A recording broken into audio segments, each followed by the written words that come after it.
It's my cause. It's my time. Invisible disabilities. It's my cause. It's my time. Gender equality. It's my cause. It's my time. Suicide awareness. It's my cause. It's my time. Animal rights. It's my cause. It's my time. My time. My time. My time. My time. My time. Freedom and equality. Freedom and equality. Freedom and equality. Freedom and equality. Freedom and equality. Freedom and equality. Freedom and equality.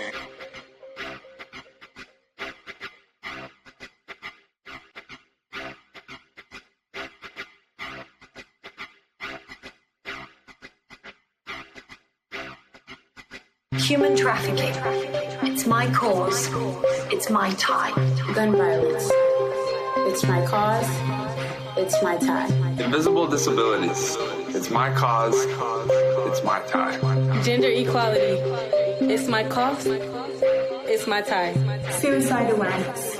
It's my cause. It's my time. Animal rights.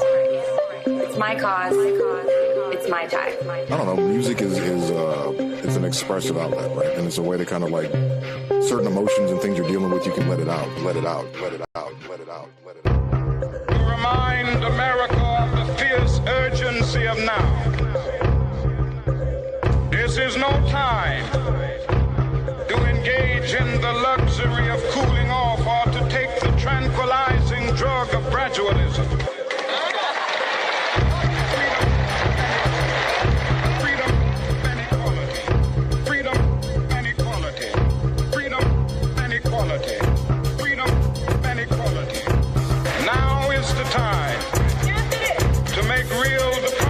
Of democracy. Freedom and equality. Freedom and equality. Freedom and equality. Freedom and equality. Freedom and equality. Freedom and equality. Freedom and equality. Freedom and remind America of the fierce urgency of now. If you're uncomfortable, like a lot of us are, it's time to talk. It's time to talk. It's time to talk. It's time to talk. Hi. Thank you so much for tuning in for the first ever Awareness Talks. My name is Allié McGuire, and I am the co-founder of Awareness Ties. Awareness Talks is going to be a monthly event series about causes that we're all tied to, conversations that aren't easy to always have, topics that are hard to talk about sometimes, but we're going to talk about them anyway. We feel like it is through conversation that sustainable change can be made.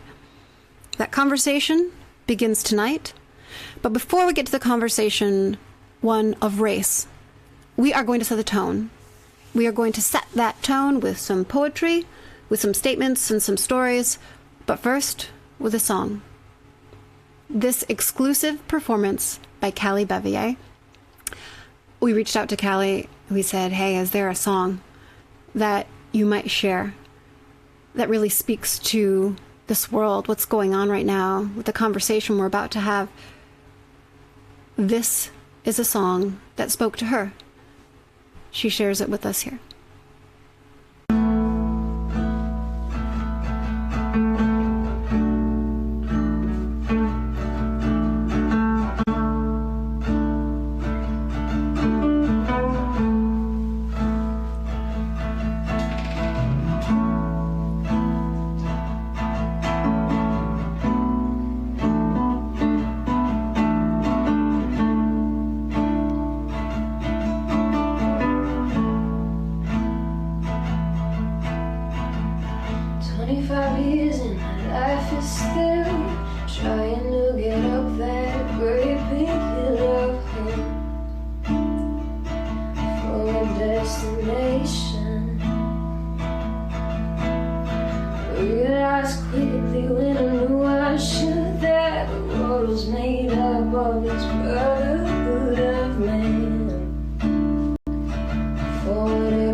get real high and I scream from the top of my lungs, oh, what's going on?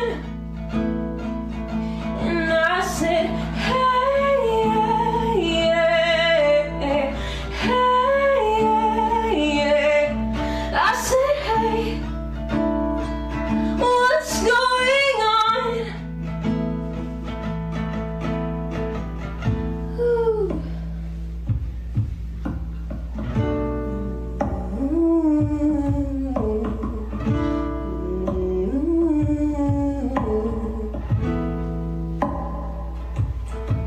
And I try, oh my God, do I try? I try all the time. Innocence to torture, and I pray. Oh my God, do I pray? I pray every single day for revolution. I said, hey,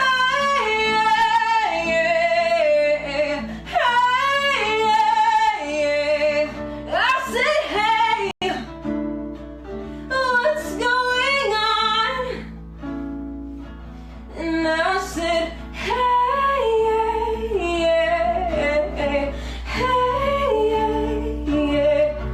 I said, hey, what's going on?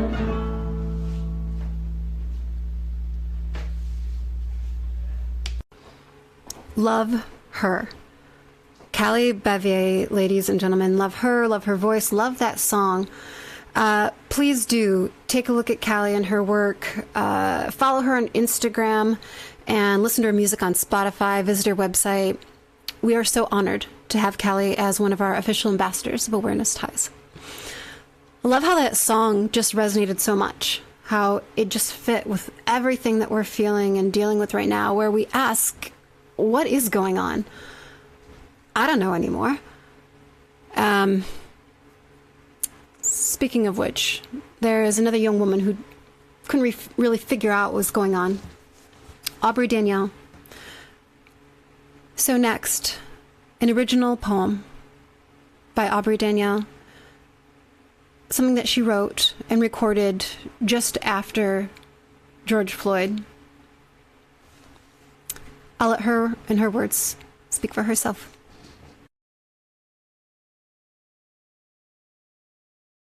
So last night I couldn't sleep at all, and this was really heavy on my heart, everything that's going on right now. And I decided to write something because it's the only way that I can express myself. So here we go.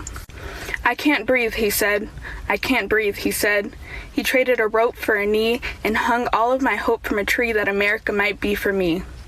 I was wrong. I was 5 years old when I was first told, you can't sit with us. 5 years old, and it hit me like a bus. I saw myself as human, you saw me as harm. I changed myself every day, I just wanted to belong. That change wasn't enough, as I'm still seen as a weapon, as a threat, as a thug.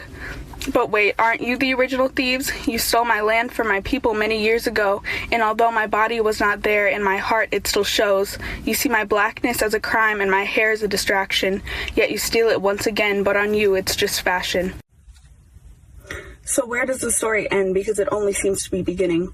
I will no longer be silent, for in my mind I see winning. I can't breathe, said for 10 minutes straight. How could someone's heart be so filled with hate? All lives won't matter until black ones do also, and I will never stop saying it until others follow. My heart aches, it bleeds for my brothers and sisters, but we continue to fight, and fight strong we will together. He said he can't breathe over and over, so I will try to breathe for him and the many, many, many others. My child will live in an America where he is seen as a child, not a weapon, not a thug, but a kid that runs wild. I really hope things change soon, because it hurts.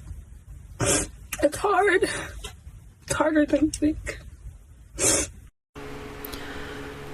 So thank you, Aubrey, for sharing that beautiful piece that I know has meant so much to so many.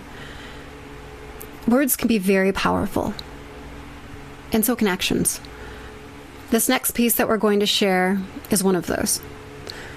This comes to us from Rob Bliss, and he is one of those who walks the walk. Literally. After filming this piece, he walked from the Deep South through the Midwest, and he's on his way, as we speak, to Washington, D.C., all the while carrying a Black Lives Matter sign. Take a look at this next piece. What follows is a 2-minute, 18-second video filmed during the summer of 2020 by Rob Bliss in Harrison, Arkansas, headquarters of the KKK. It contains language that may be offensive or potentially distressing. It is not recommended for viewing by minors. Please view with discretion. Harrison, Arkansas is the most racist town in the United States. Have a little pride in your race, brother. White pride, worldwide. I wouldn't say after dark, man. Honestly, dude, you have balls of steel because you could get hospitalized by some guys that want to beat your ass. I've had several old men come by here, look out the window and tell me, says, you better go tell that nigger to get out of here and shit.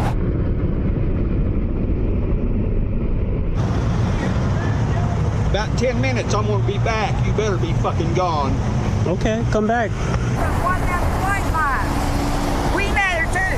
You're a white man. Crazy. You're a dumbass, motherfucker. You dumb shit. Are you a Marxist? Communist. Domestic terrorist. Why don't you take to Chicago or New York or cold enough where they're shooting each other? Explain to me why I couldn't find that. No, we don't. Real fucking job. I'm Jesus. Get your ass out of town. That shit don't make shit here. Hey, all lives matter, not just black. You're Caucasian. Yeah, you're white. You look like a white guy holding a black matter sign. What's the deal with that? I'd be ashamed to be a white boy carrying that stupid sign. You're white, aren't you? Oh, boy. Hey, how you doing? I'm good, how are you? Good. Thank you. Saying something to do? Yes, sir. I am good.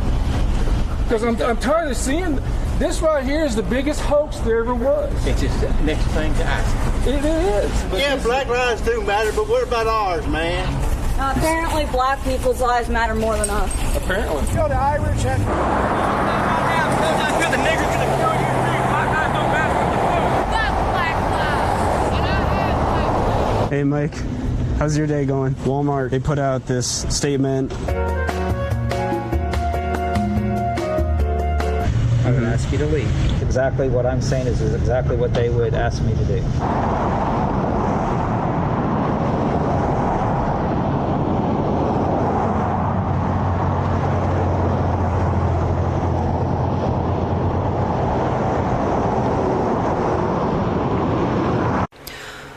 Powerful. That piece is so powerful.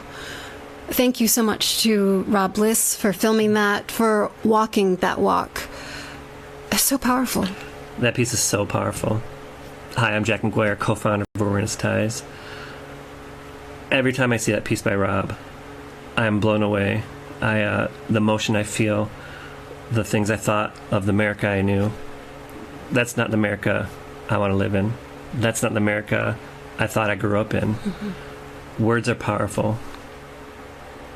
Speaking of words, Allie used her words on this next piece on a beautiful poem by Langston Hughes. Allie, would you like to tell us a little bit about it? Yeah, it's Let America Be America Again by Langston Hughes. And every time I recite it, I end up in tears. Every time I listen to it or read it, I'm in tears. This is a tough topic. This is hard. And it hurts to talk about it sometimes, but that's all the more reason why we have to have these conversations and these real discussions like the one that we're about ready to have in a few moments here. So sit back and enjoy these words. Let them sink in. Let America be America again. Let it be the dream it used to be. Let it be the pioneer on the plain seeking a home where he himself is free. America never was America to me. Let America be be the dream the dreamers dreamed. Let it be that great, strong land of love, where never kings connive nor tyrants scheme, that any man be crushed by one above. It never was America to me. Oh, let my land be a land where liberty is crowned with no false patriotic wreath, but opportunity is real and life is free. Equality is in the air we breathe. There's never been equality for me, nor freedom in this homeland of the free. Say, who are you that mumbles in the dark? And who are you that draws your veil across the stars? I am the poor white, fooled and pushed apart. I am the Negro, bearing slavery's scars. I am the red man, driven from the land. I am the immigrant, clutching the hope I seek, and finding only that same old stupid plan of dog eat dog, of mighty crush the weak. I'm the young man, full of strength and hope, tangled in that ancient endless chain of profit, power, gain, of grab the land, of grab the gold, of grab the ways of satisfying need, of work the men, of take the pay, of owning everything for one's own greed. I'm the farmer, bondsman to the soil. I am the worker, sold to the machine. I am the Negro, servant to you all. I am the people, humble, hungry, mean, hungry yet today despite the dream, beaten yet today, oh pioneers. I'm the man who never got ahead, the poorest worker, bartered through the years. Yet, I'm the one who dreamt our basic dream. In the old world, while still a serf of kings who dreamt a dream so strong, so brave, so true, that even yet its mighty daring sings in every brick and stone, in every furrow turn that's made America the land it has become.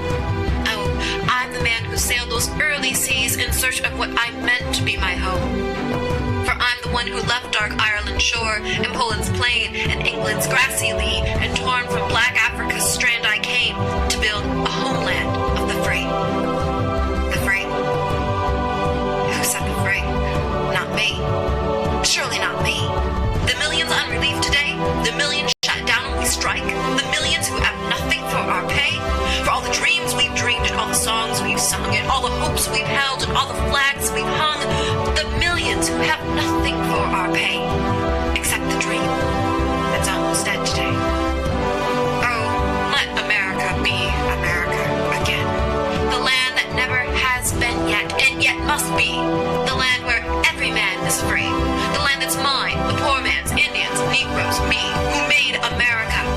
Whose sweat and blood, whose faith and pain, whose hand at the foundry, whose plow at the rain, must bring back our mighty dream again. Sure, call me any ugly name you choose. The steel of freedom does not stain. From those who live like leeches on the people's lives, we must take back our land again. America. Oh yes, I say it plain. America never was America to me. And yet I swear this oath, America will be.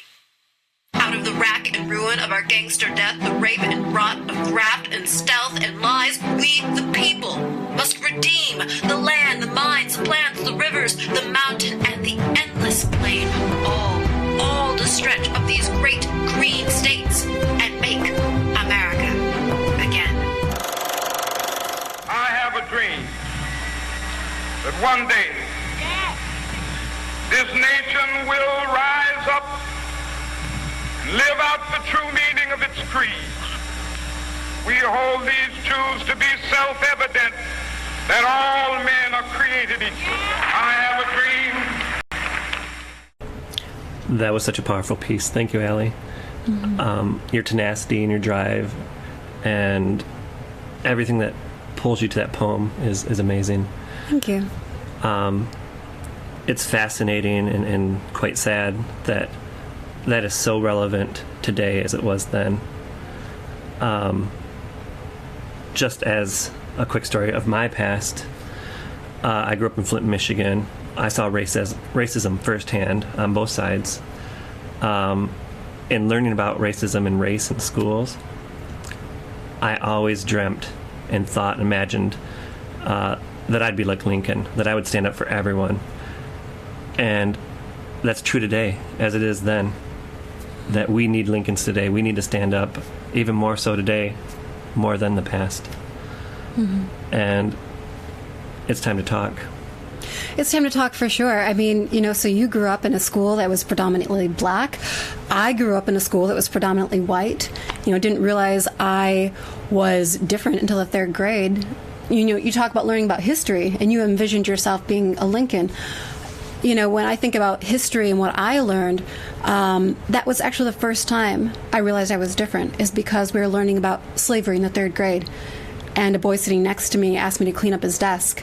And I said, why? And he said, well, you're brown. That means you're my slave. And so history and what we learn and how we learn it, these are discussions that we need to have. It truly is time to talk. What we have for you next is a lineup of people with thoughts on racism and how to deal with it and how to get through it.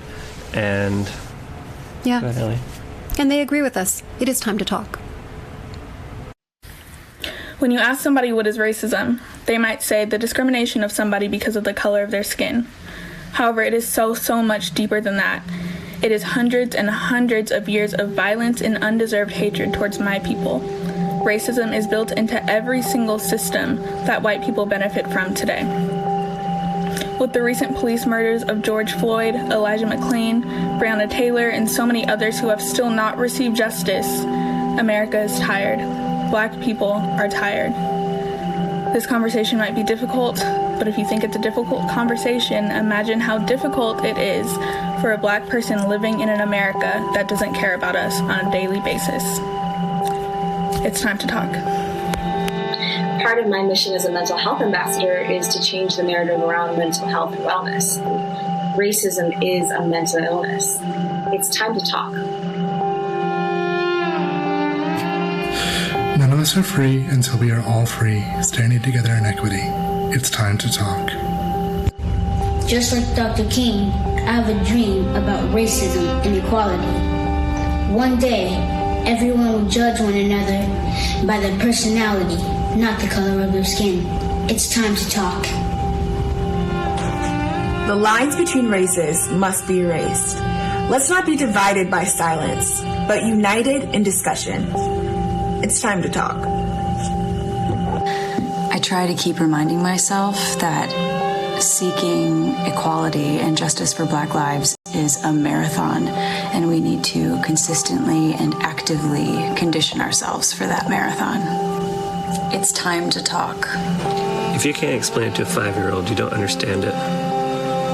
It's time to see race through different lens. These uncomfortable conversations must be had. It's time to talk. Racism needs to be talked about and stopped. The only way is by our words and our actions. Ally, it's not a noun. It's a verb. It's time to talk. Choose to be part of the difficult conversations. You want change? It comes one conversation at a time. It's time to talk. Racism is something that isn't born in a person. It's taught. It's taught from a very young age. You don't see little kids hating each other because of the color of their skin. There could be a little white boy, a little black girl, whatever the case may be. They're just kids. They have fun, regardless the color of their skin. And it's time that the world sees that racism is such a big issue and it needs to be fixed. We cannot keep discriminating people just because of the color of their skin, the hair texture that they have, how their eyes are. It doesn't make sense. It needs to be fixed. It's time to talk. The time to speak up and talk about racism was yesterday, today, 20 years ago. We cannot take back the time we have lost, but we can take the time we have and move forward. Our words are shape-shifting difference makers, and how we use them and how we portray them online, in person, with our peers, are difference makers and hold place in society. I believe that under all the hate, all the brutal words, all the fighting we have done to get to where we are today, us as human beings all have one native tongue, which is love. Let us start talking, let's start moving, let's start loving. Let's start using our native tongue, and let's love.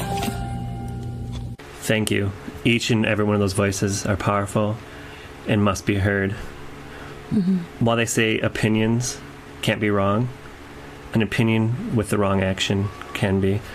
And each one of these opinions might be able to sway someone else's opinion.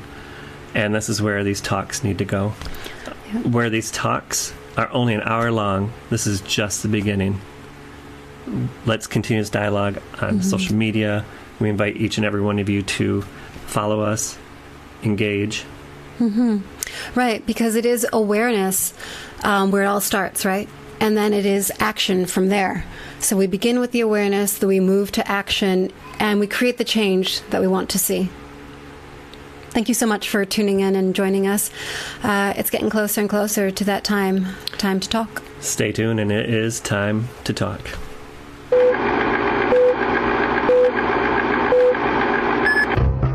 Remind America of the fierce urgency of now. If you're uncomfortable, like a lot of us are, it's time to talk. In the luxury of cooling off or to take the tranquilizing drug of gradualism. It's time to talk. It's time to talk. It's time to talk. Freedom and equality.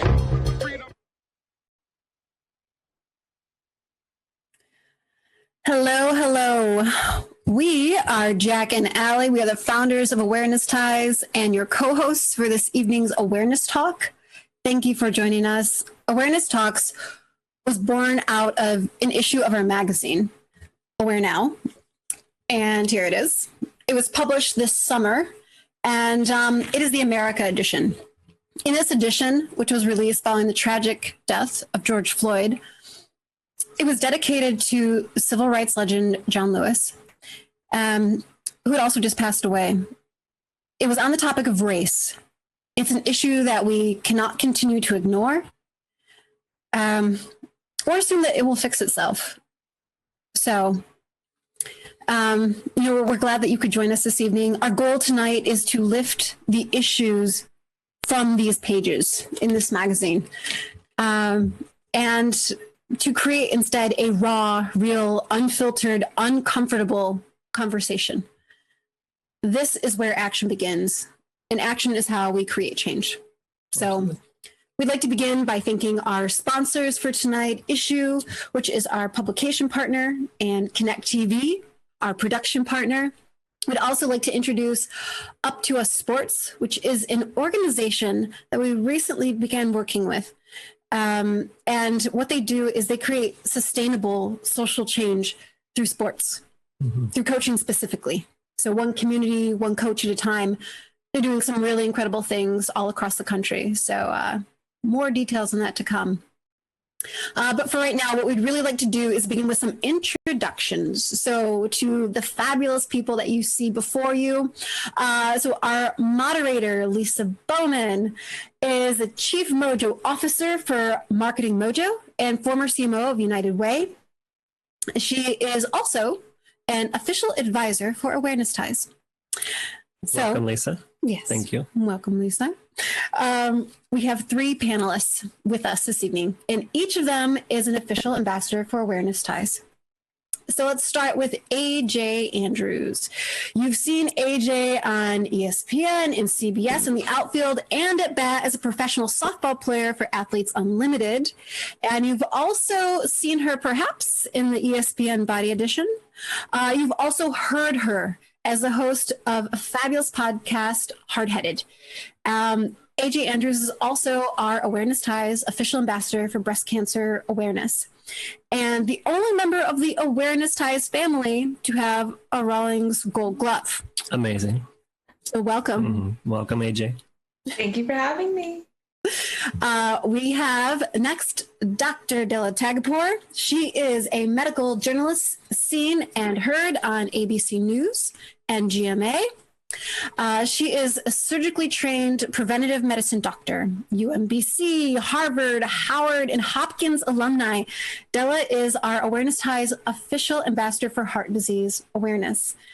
You may hear her as well on CBS Healthy Conversation podcast, or see her at a protest, taking a stand for racial equality, as she does often.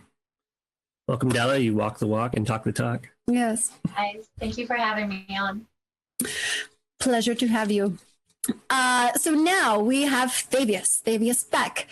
So as a multi-instrumentalist, producer, MC, and electronic music educator, his life revolves around music and technology.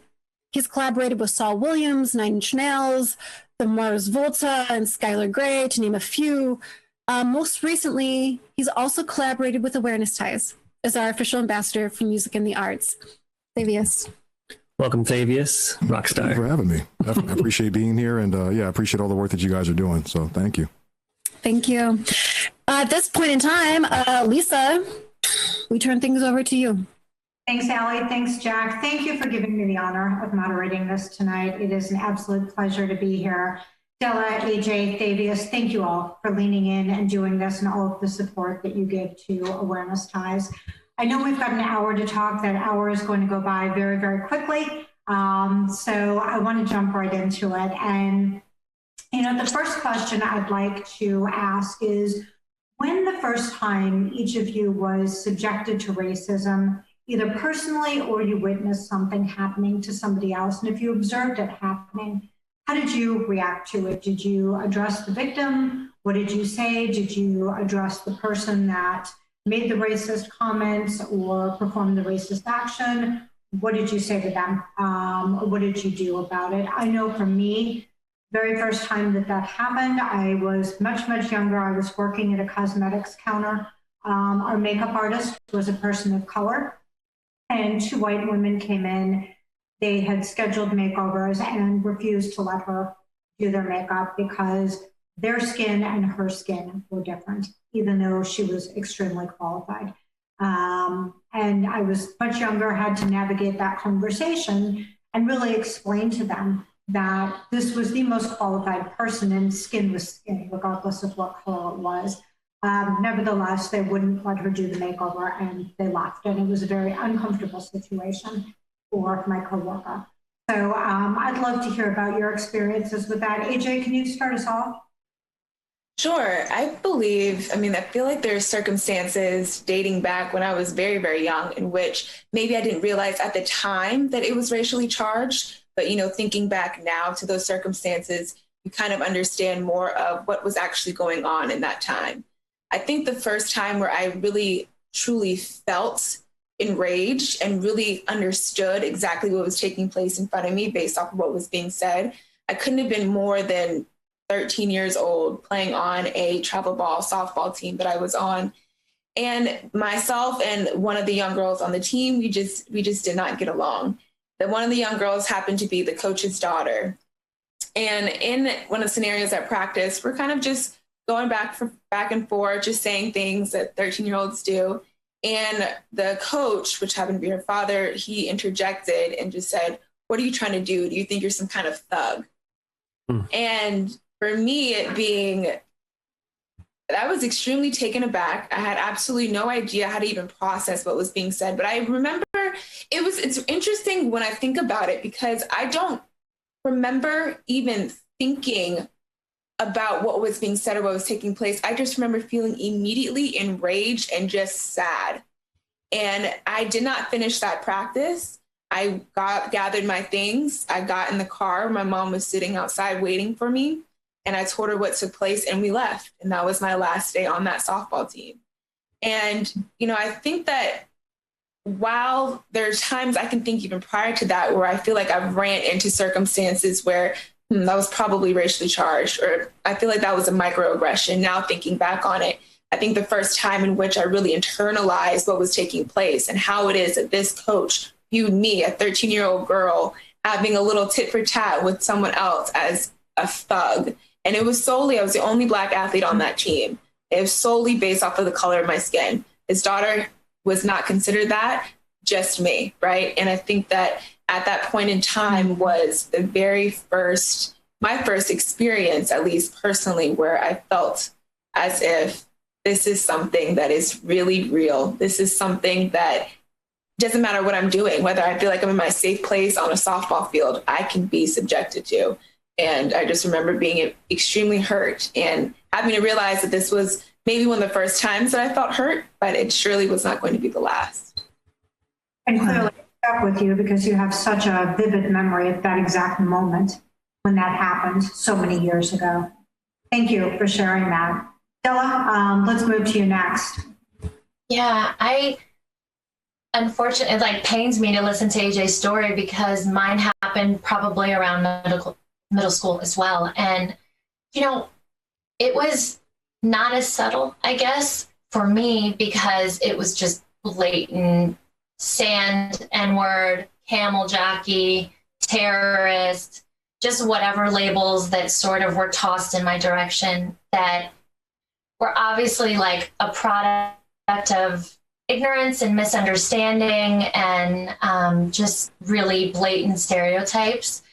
And to be honest with you, it was just sort of part of my existence then. I sort of found myself meshing more with other minorities, kind of getting along more with others and feeling more understood because I just sort of expected that kind of language and that kind of environment. And I don't even think I recognized that it was racist. I just sort of thought that that's what people use to try to offend me. It wasn't until the Muslim ban, just much more recently, where I'm here in this bleach blonde cropped pixie.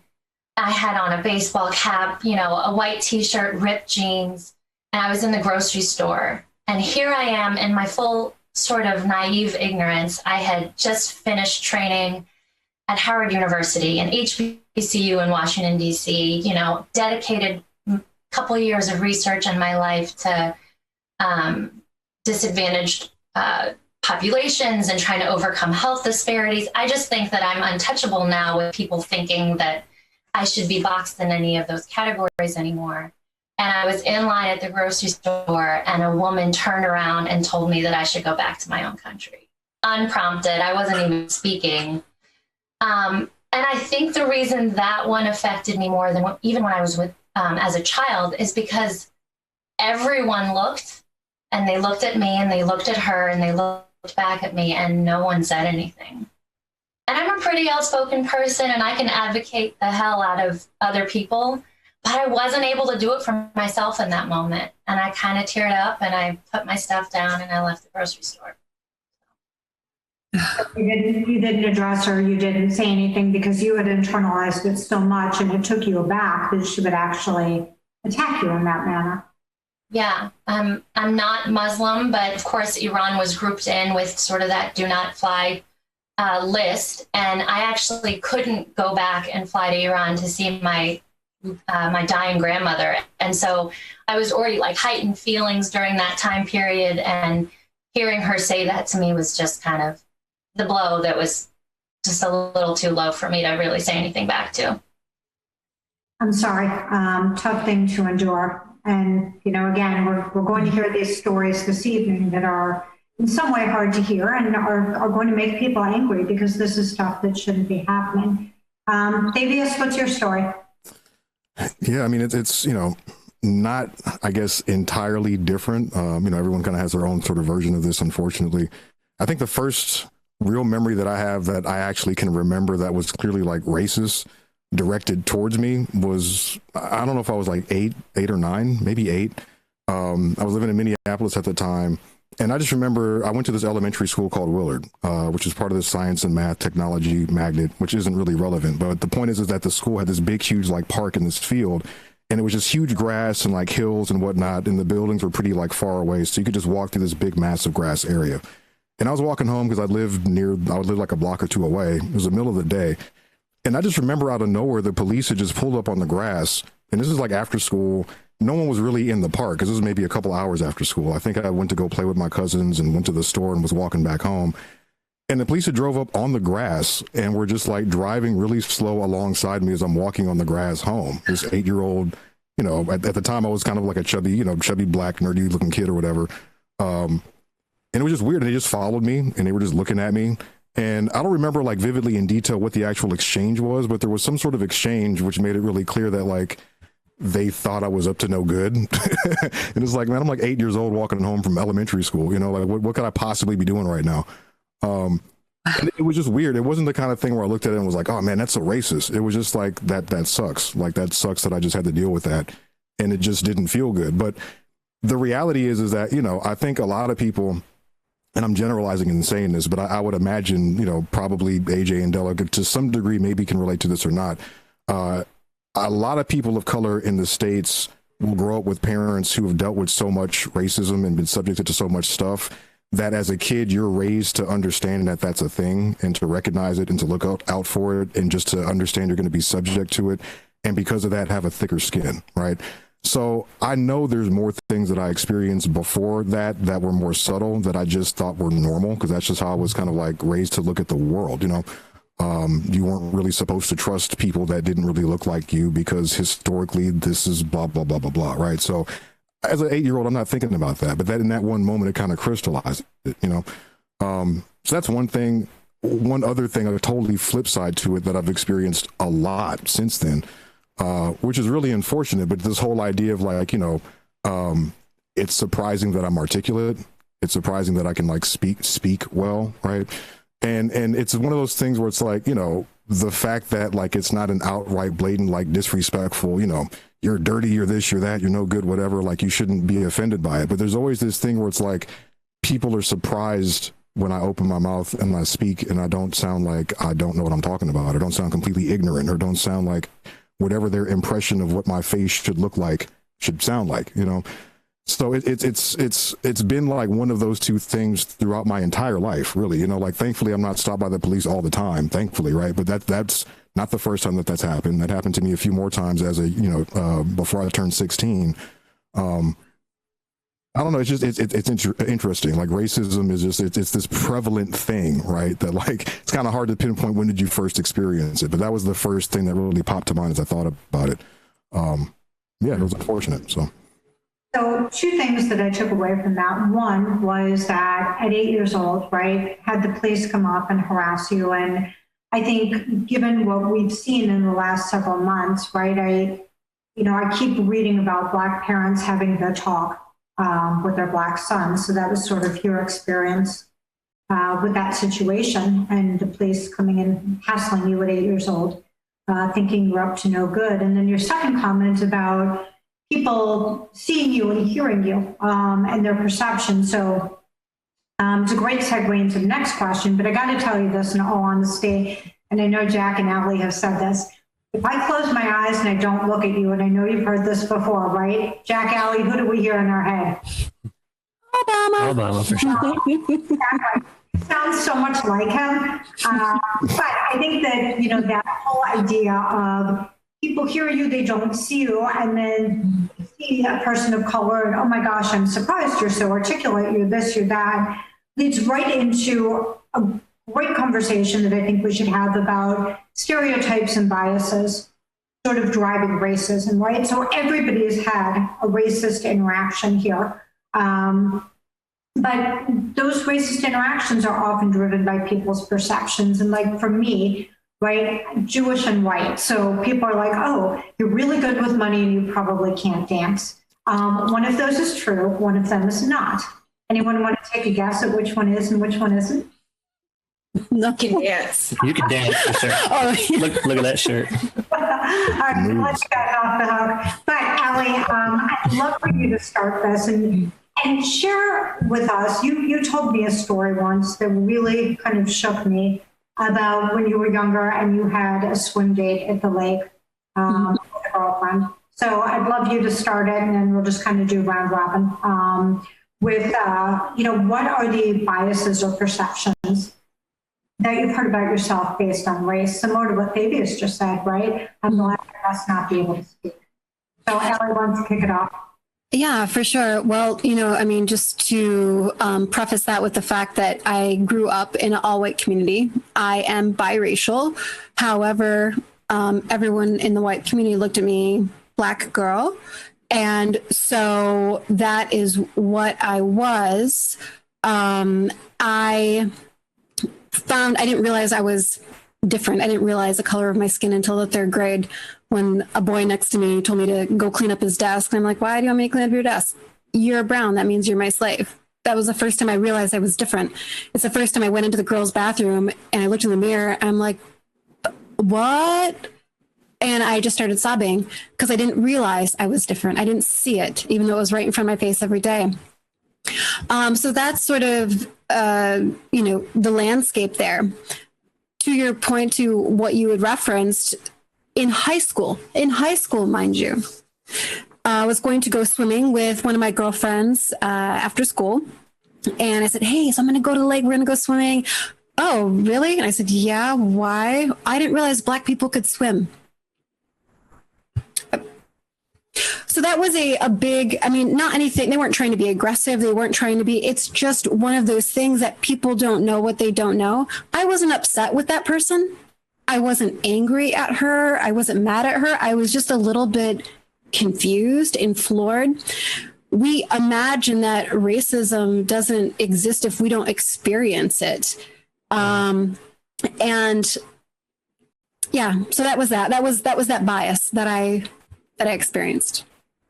Thank you. Jack, got something to share? Well, and I'm just the opposite from Allie. I grew up in a mostly Black community. I'm from Flint, Michigan. Just going back to when I first saw racism, even high school, I'd walk home from school with all my friends who were all Black. And in 10th grade, they started letting people in 6 hour for basketball games. And this let me being one of the only few white people there. I had to wear a hoodie and my boys would walk me home. So I had the reverse of that, which is just heartbreaking. And you don't even realize it's there until something happens to you. Right. But the bias there, when you did get on the court and this boy could shoot, so. Oh yeah. But the bias, for sure, is I love to hoop it up. So this white boy can jump is what you're telling me. Well, you used to, at least. Anyway, they're like, oh, Larry Bird. I'm like, no more like Isaiah. But for sure, the biases are all around us, for sure. Definitely. Della? I think for me, as a Middle Eastern woman, I don't necessarily look like I am. I don't bleach my hair to be white passing. It's definitely not my intention. My own family just tells me I don't look really good as a brunette.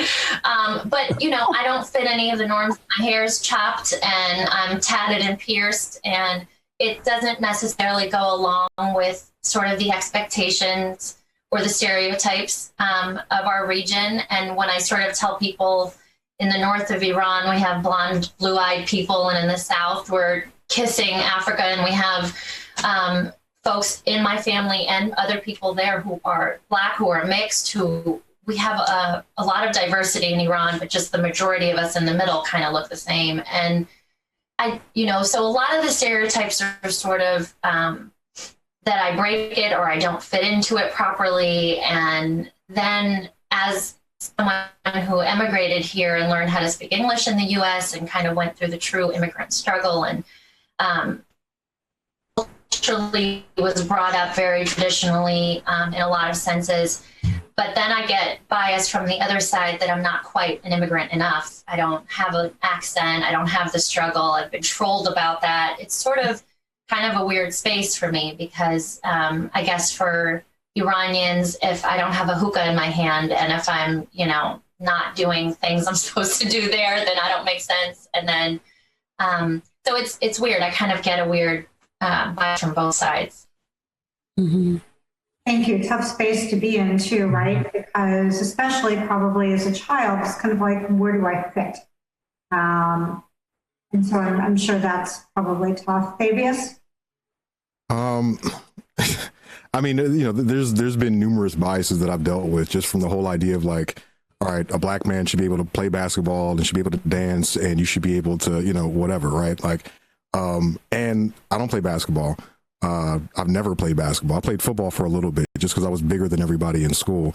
But it's funny because, it's not really funny, but it's funny to me because I can't sit here and be sad about like every single, someone else misconstruing something. So I can sit back and laugh at it. There was an instance where, I'm involved in music and technology. I'm a certified trainer of this program called Ableton Live. And there was a while when I was yearly going to this thing called NAMM, this big music convention that happens in Anaheim. And at one point, the company Ableton had partnered up with another company, a DJ company called Serato, and they were going to do like this like basketball thing, right? Ableton was going to play Serato in this basketball game. And I was brought on because I was volunteering for some workshop at NAMM. And long story short, right?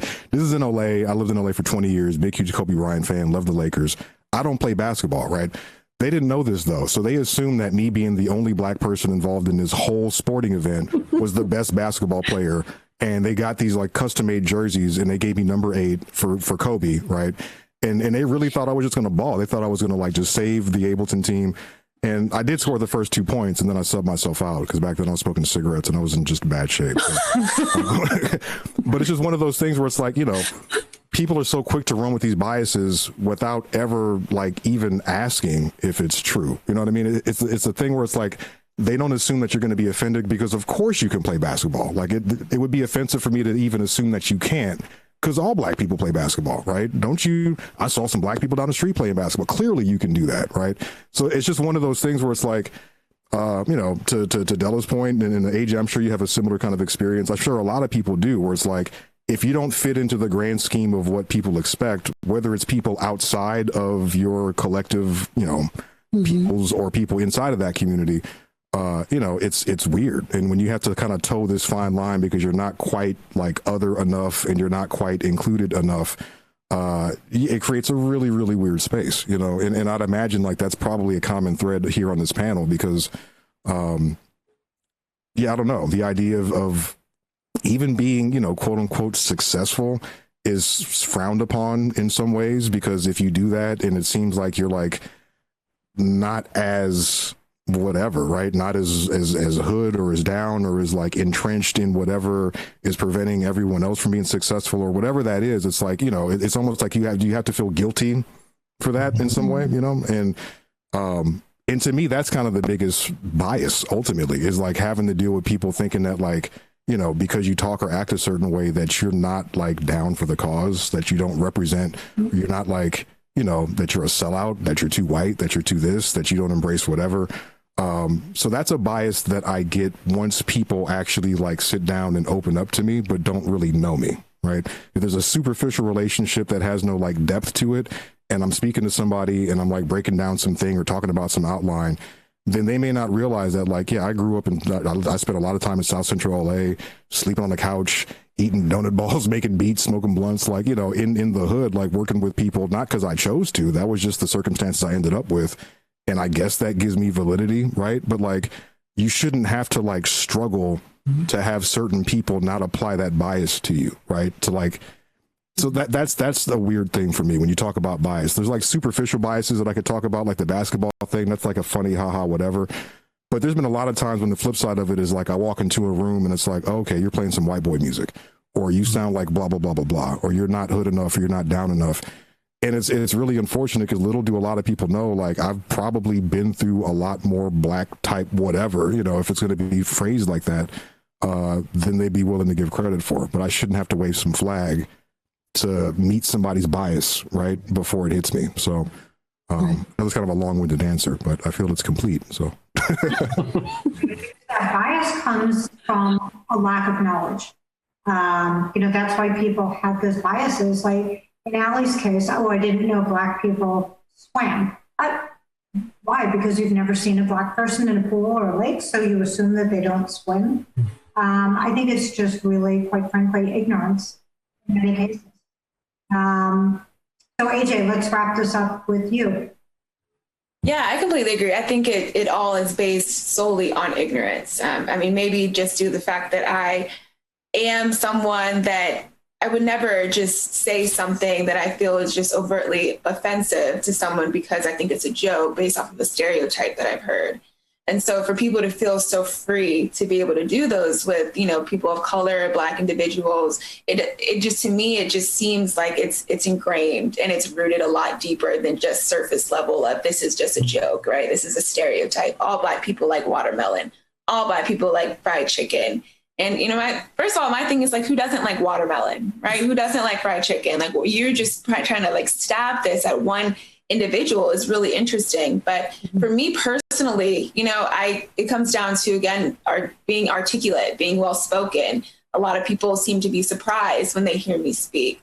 At times I've been told I sound white, right? You sound white, which is effectively saying you don't, so because you sound educated, you sound white. And in my opinion, right? So they're saying the ignorance that's coming out is Black people are not educated. Black people shouldn't sound like that. Therefore, you sound white, right? That is the stereotype. That is the bias that they're in reality laying out. And for me, I just think that there's been many times when I've even been just approached that way. I grew up in a suburban area, so I've been around a lot of white people. But where I'm from, I've been around a lot of different people of all ethnicities, of all cultures, and I feel like I respected everyone. But I remember this one instance in college so well, where we had played softball at LSU, and we had this study hall where all the athletes go, and I'm friends with a lot of the baseball players. And there's one baseball player that I hadn't met before, and he sees me and he immediately goes, "Oh, hey, Shaniqua," like just trying to talk ghetto, quote unquote, right? Trying to be loud because his perception of me, because I'm Black, is that is how I talk. That is how I'm going to react. And that's going to be our interaction. And I remember just sitting there saying, "My name's AJ. This is how I speak. So you can speak to me normally, especially since I never met you."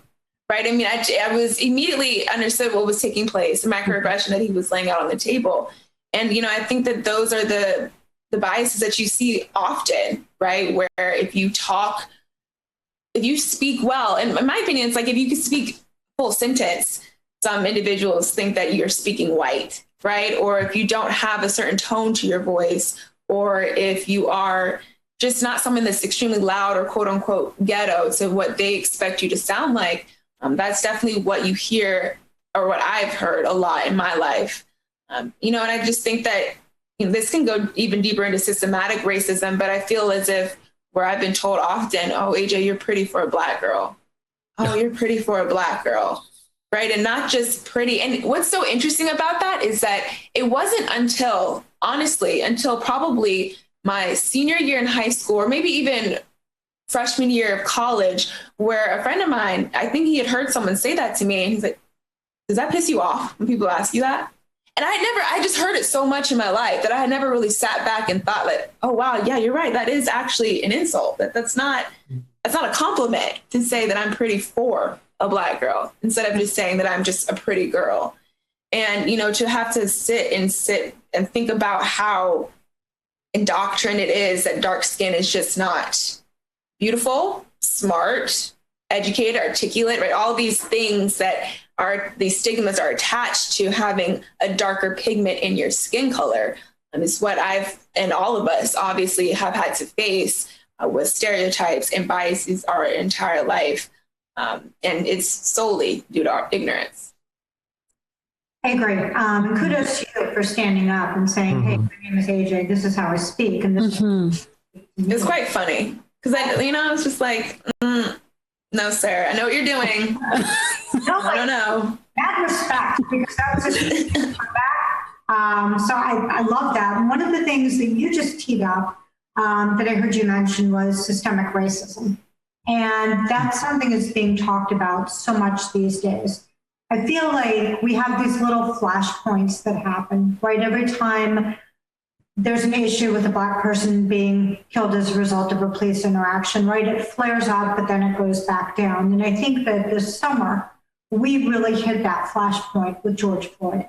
And so I'm at least more aware than perhaps I was, maybe because I'm receiving it better and more tuned into it, but I'm beginning to understand more and hear more about systemic racism. The fact that it's embedded in society and we don't even see it, how it's impacted the housing market and schools and redlining of districts and mortgages. And it's been really eye-opening for me. And I know that, Thavius, you've got some perspective on systemic racism. So I'd love to have you kick us off and share your perspective on it, and maybe share an example of where in your world you see systemic racism. Yeah. I mean, I think, at the heart of it, if you're going to talk about systemic or institutionalized racism, it's important to establish, like, what is the system we're talking about, right? What's the institution within, like, the confines of this stuff is happening, right? So we're talking about the institution of what? The government, right? Ultimately, like, what governs the society, what dictates how people within the American borders live their day-to-day life. So if we're going to go back and, like, look at, the establishment of the United States of America and the Constitution and the people who actually formed that, they were doing that for people who owned land, right? For people who had money and owned land. It wasn't about protecting the slaves, right? There were no black landowners really at that time. There were no black people who were afforded any sort of power. There were no women who were really in positions of power. It was about white men protecting landowners who were other white men, right?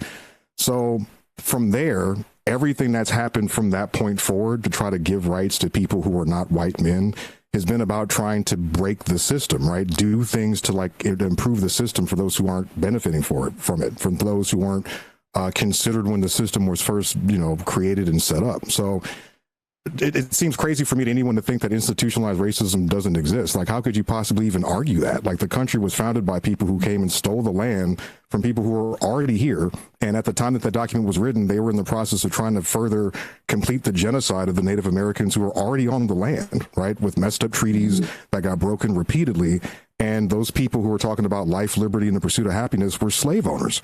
So everything that started this institution that we currently live in is a result of that. So it's inherently racist at the heart of it. It's racist, it's classist, there's misogyny, there's gender issues, there's, it's the whole system is there to support wealthy white men, right, that own land. That's the whole premise of the Constitution of the United States. So, like, has all that been eradicated? Has all the issues that, like, initially were a problem in the Constitution, is everyone properly represented now? Do we all have equal rights? Clearly not, right? So, like, I could talk about specific instances where there's institutional racism based on, people being forced to live in less than desirable housing. The whole idea of the term ghetto and people being called ghetto because they live in what are called ghettos, right, in the U.S., in housing projects that are typically allocated to people that may not have the same educational and economic resources, because historically those people have not had access to certain things. Even the whole, like, the more I've been reading, and again, I don't pretend to be an expert on any of this. Like, I'm educating myself daily, as everybody should, right? But I had no idea how much things like, even like the GI Bill, right, for people coming back from World War II, and how that helped folks set up some economic stability that's trickled down to generations where some folks didn't have access to that, right? You talk about other people who've inherited lump sums of money because they have certain, ties to bigger families, bigger estates, whatever. If you don't have that sort of head start and you're not in a system that's set up to benefit you initially, then the system doesn't work for you. And that's systemic, whatever you want to call it, whether it's racism, whether it's gender bias, whether it's whatever, that's part of the system, There's too many examples to even begin to name. We've seen nonstop examples all throughout this year. There's numerous examples every single year that can be pointed out. But it's because the system was not created to represent everyone. And we're still living by that system, So it's definitely broken. Yeah. Yeah, and unfortunate that in 2020, right, we're still dealing with it. When it's, quite frankly, to some extent, really in conflict with what's in the Constitution, the very principles upon which we were founded. Absolutely. Stella, AJ, thoughts from either of you on this topic? Yeah, I think, for me, systemic racism, aside from the endless number of reasons why it exists and why it's wrong and why something needs to be done, I think something that hits home for me is that racism is a public health issue. Racism is a healthcare issue. And I, as a physician, as someone with a public health degree, as someone in preventive medicine, as someone who just overall has had the luxury of time and education and research devoted to healthcare disparities, none of this was a new concept for me. I feel like it's been an awakening in a lot of my colleagues who have expressed just now coming to understand that there are healthcare disparities that are fundamentally impacting not only the way we provide healthcare, but how it's received. And that's everything from, the research that's come out the latest about the only children that have, for the most part, the only children who have been dying from COVID-19 have been Black and brown children. The only, there were testing issues, there were access issues, there were treatment issues, that's just with COVID. But I've been studying surgical outcomes differences. So people come in for gunshot wounds and stabs, and for decades, physicians, providers, we've always thought that we're the one place that's not biased, right? If you come to me, whether you're Black, white, president, or whomever, and you are injured and you come into the emergency room, I'm supposed to give you the same exact care. I'm the same doctor on call. I have the same nurses, the same tools, instruments, etc. But what research has actually proven is that the outcomes are not the same. And between race and insurance status, those two factors alone impact outcomes in the 20, 30, 40% difference range. And it's just not acceptable. And the fact that so many of my colleagues were unaware that healthcare disparities existed really, really has been hard for me to grasp. And I'm trying to figure out how to help overcome that. But I think it's our responsibility to break that and be a part of that change. And each of us to at least empower ourselves in our fields and our specialties, because we're supposed to be biased for the rest of you. We're supposed to be where you feel safe and where vulnerability comes to play, and people come with, in their most vulnerable state. And if we are also exhibiting bias and racism, and there's something systemically that really needs to change in healthcare. And I think people get stuck sometimes in the conversation at the insurance level, and they think that insurance is for the poor and they fight it, and they don't think of universal healthcare as a right. But I think when you really look at and you grasp how sort of all-encompassing this problem is in healthcare, let alone in every other aspect of life, I think it's really powerful and can be really important to start wheeling change. Thank you. AJ, comments?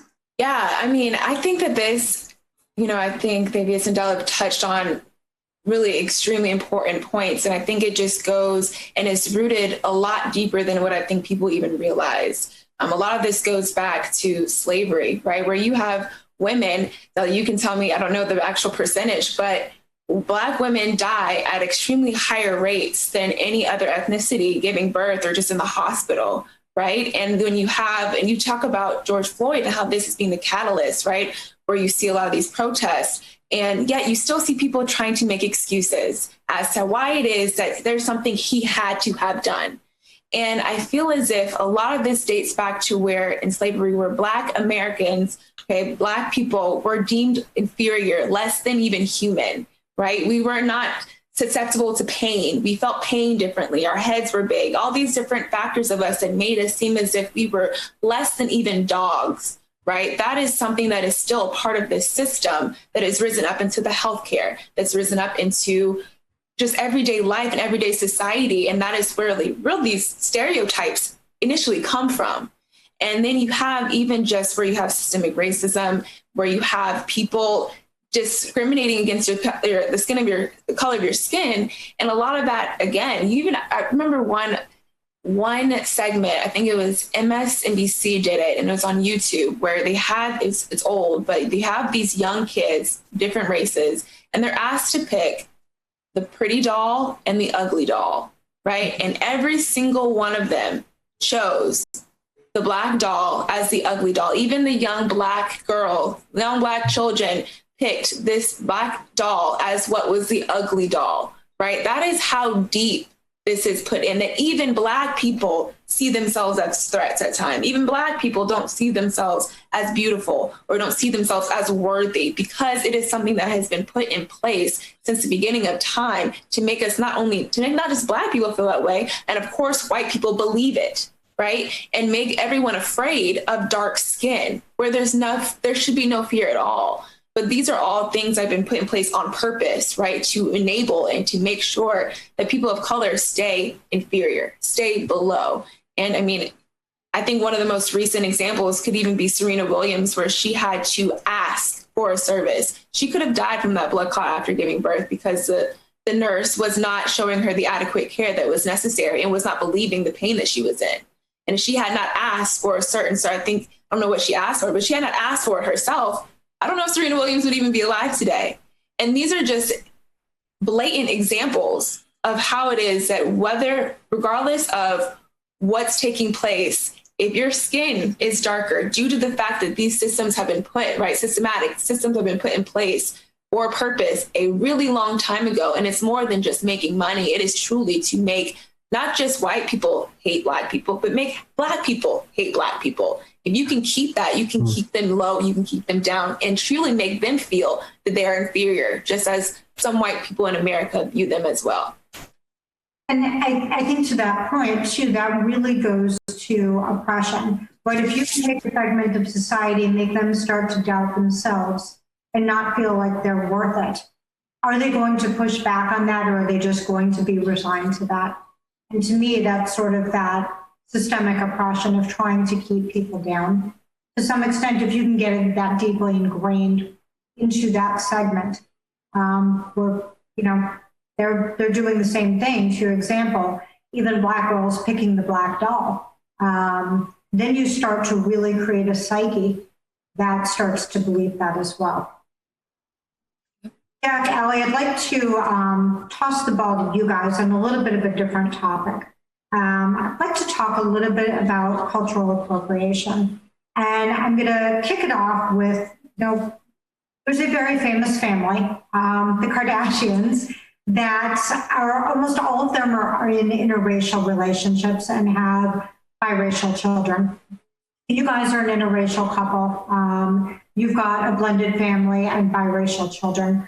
Talk to me a little bit about your feelings on cultural appropriation, because the Kardashian girls get called out for that all the time. And for me as a white person, I don't know if it really is cultural appropriation, or I don't know if they're trying to make sure that their kids grow up understanding the heritage of both races that they are. So I'd love some perspective. Well, and I think the only person in terms of the Kardashians that would know the answer to that is them, right, and what's going on in their hearts and their intentions. But outside looking in, I mean, you're going to have the lovers, you're going to have the haters in all cases. I think for us, you know, before Jack met me, he never imagined himself in this position, right? Right. Absolutely. And we thought of ourselves as a progressive people, and that anything can happen. And there's things that pop in my mind that I never had to think of before because I was white, pertaining to our children. Right. Well, and I mean, certainly me growing up biracial, you know, I think I have a little bit of a different opinion because, you know, in some circles I was seen as white, in some circles I was seen as Black, in some circles I was not enough of one or too much of the other. And so it was always the thing. And I think that's probably where, and, you know, Jack had the, you know, same kind of battles, but different on his end of things. And I think what it comes down to is, you know, what we have decided as a couple, where we found we made a mistake. Was of being colorblind. Yep. And for the longest time, I would tell people, like, I'm colorblind, I don't see color. And that somehow, I think for me, made me feel safe. It made me feel okay. You know, because if I define myself in a way where I said, I refuse to be a color, I'm not. I want to be something more than that. I'm not a shade. And I think becoming a parent really held on to that idea to say, I mean, yes, we're all the same, but we are different as well. And we think this last year definitely opened our eyes and made us know that we were naive, and that it's the differences that we want to teach our children to love. And I think that's where it comes from, relearning how children think about differences. And just relearning ourselves as adults, just to say, it's not about, no, don't pretend that you're not different. You clearly are different, and that's okay. And to say that, to redefine you know, unity, that we can find unity in our diversity. But we can't say, oh, I'm colorblind, or oh, I'm whatever. And while that might be a beautiful idea, that, you know, we have to be able to acknowledge, be aware, and embrace these differences and be okay with it, and be able to have conversations about it, even if it doesn't feel good, even if you don't understand one thing or another. Let's talk about it and let's be real with it so that we can find a way to define it and own it, you know? And it's clear now that we're not all starting at the same starting point. Mm-hmm. So we need to figure out how to get everyone to the same starting point. Mm-hmm. And clearly I never want to see any of our children suffer the way anyone has. But yeah, I mean, well, to see no children suffer, I mean, it's kind of ridiculous. Absolutely. You think after all these years, we as a human race would have evolved, like we should be flying or something by now or something, you know? But the fact that we're still, you know, calling each other nasty names, and, you know, we live in a small white community here, and last summer, true story, taking Forrest for a walk, and, you know, he's our mixed baby. And I'm walking through the park and have a gentleman yelling the N-word at me as I'm this mother pushing her baby through the park. You know, like, what do you say and what do you do to that? And my response was simply just to ignore it and continue walking like it didn't matter. Mind the tears on my face. I'm, you know, but it's really just, you know, you want to protect your kids by making them aware and by giving them a sense of reality. And at the same time, you want to do just the opposite. You want to keep them safe. You like, no, everything is fine. And so it's a real interesting position to be in. You want to teach them to accept and to acknowledge and to love everyone. And at the same time, you know, that comes with acknowledging these differences and how you see these differences and how other people are going to see them. And sometimes it's going to be different, you know. I think to that point, right, it's appreciating our differences, but recognizing that we're all the same, right? We're all people. We're all different. And Jack and I are both white. We're different, right? So appreciate the differences that we bring to the table by virtue of who we are, not what we are when we have to check a box on the form. We've got about 15 minutes left, so I want to tee up a question that may be a little provocative, but we are days away, actually 2 weeks as of today, from what in my mind at least is probably the single most important election of any of our lifetimes. You know, we've talked a lot about all that's going on and the fact that it's 2020, right? And I know we're all thinking, okay, 2020 just needs to be done for so many reasons, but we're still fighting so many of these battles. And so what I'd like to hear from each one of you is, and by the way, remember to the audience, if you have not voted yet, please vote or make a plan to do so.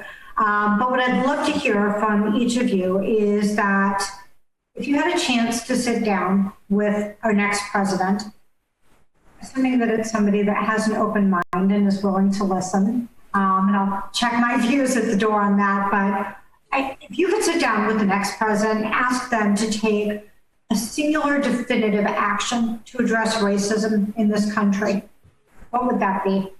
And I'll open it up to whoever wants to start first. I feel like I should play the Jeopardy music.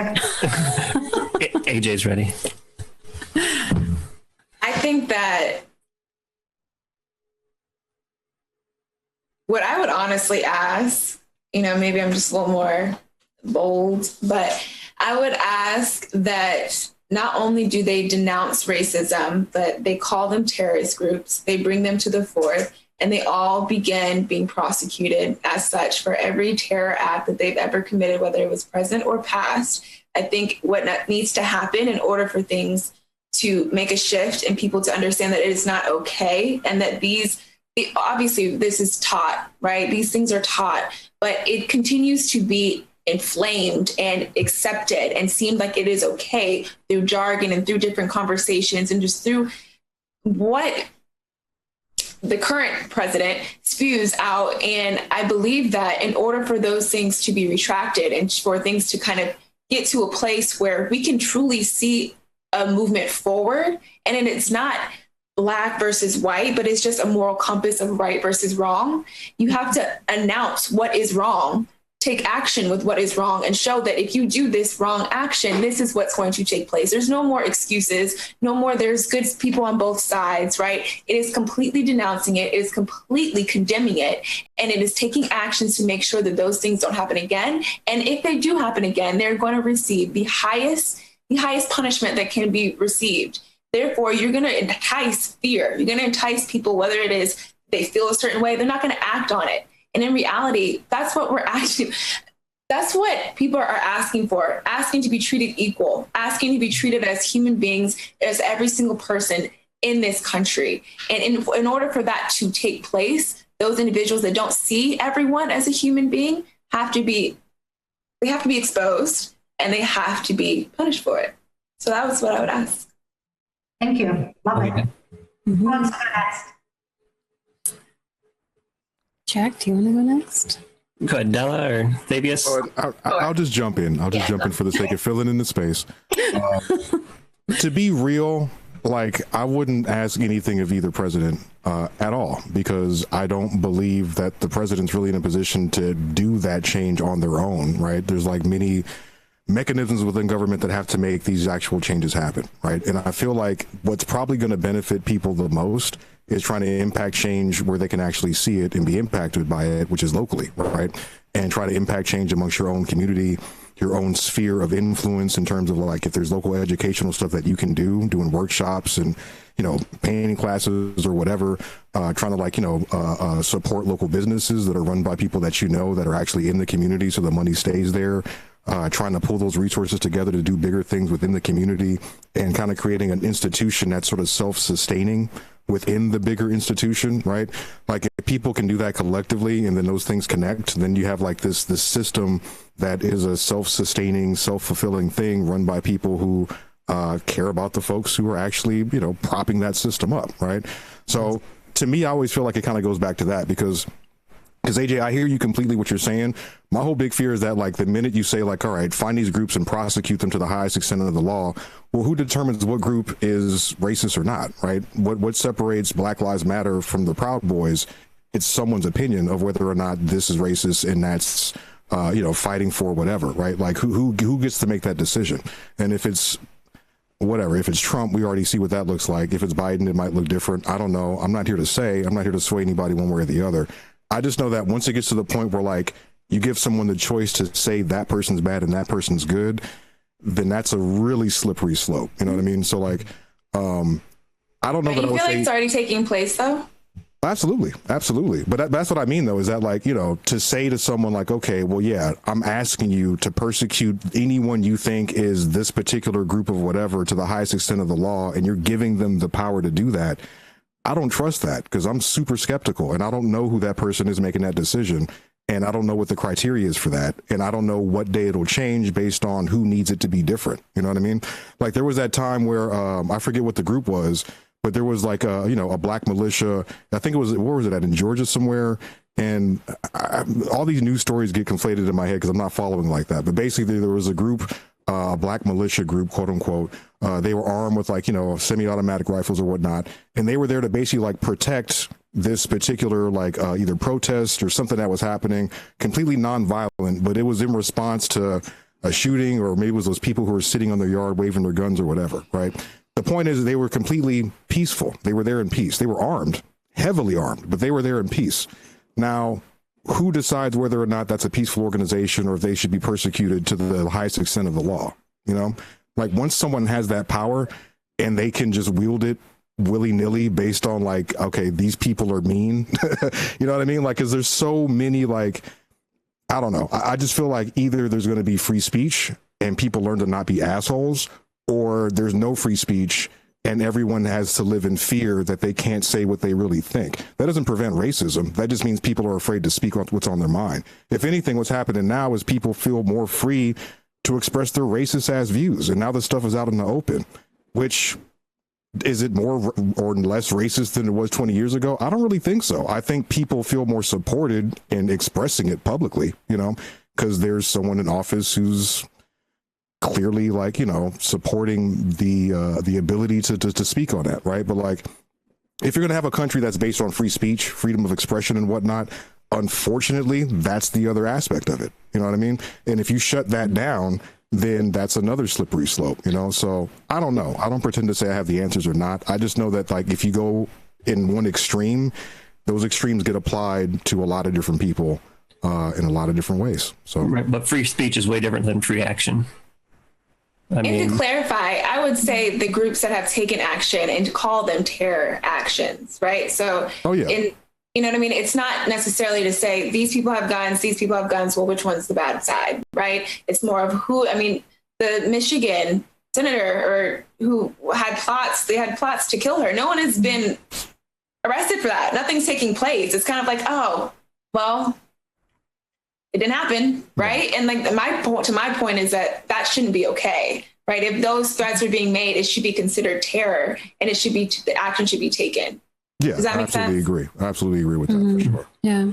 I don't want to stifle the conversation because I think we could go for another 2 hours on this topic, and I think it's good, but we've got about 3 minutes left. So I'd like to give Della and Jack and Allié a real quick chance to weigh in on that before we bring this to a close. So Della, Jack and Allié, if you could say one single thing to incite some action from whoever ends up in the White House.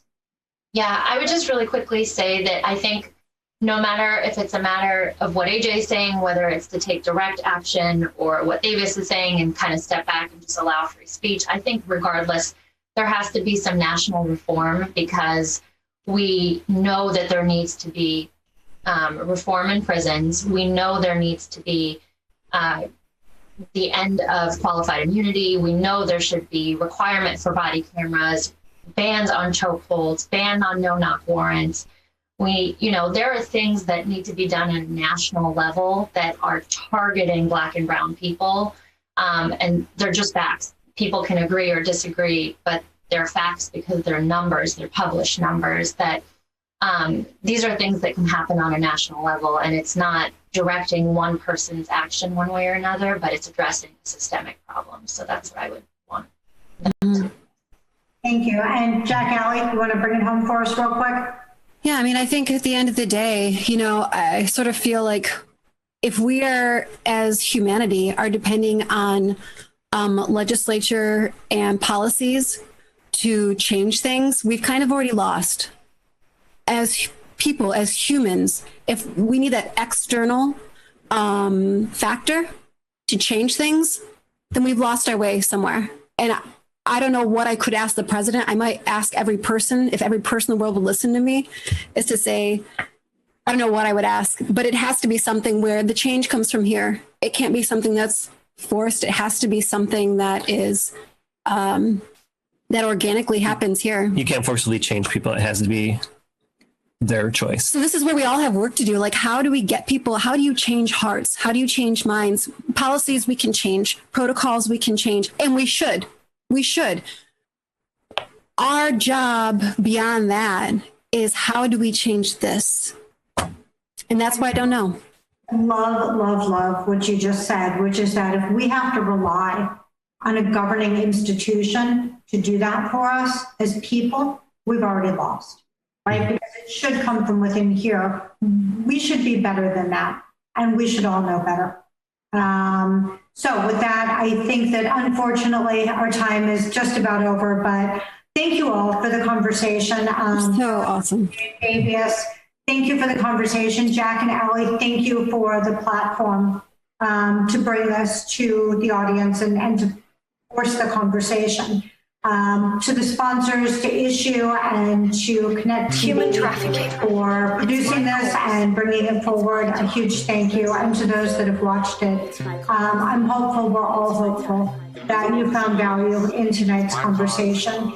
If you need more information on the next awareness talks, you'd like to know how you can get involved with any of the causes, simply go to awarenessties.us and take a look.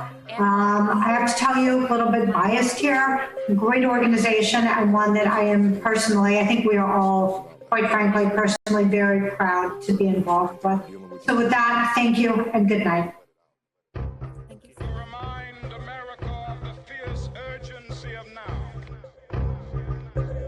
This is no time to engage indulge in the luxury of cooling off or to take the tranquilizing drug of gradualism.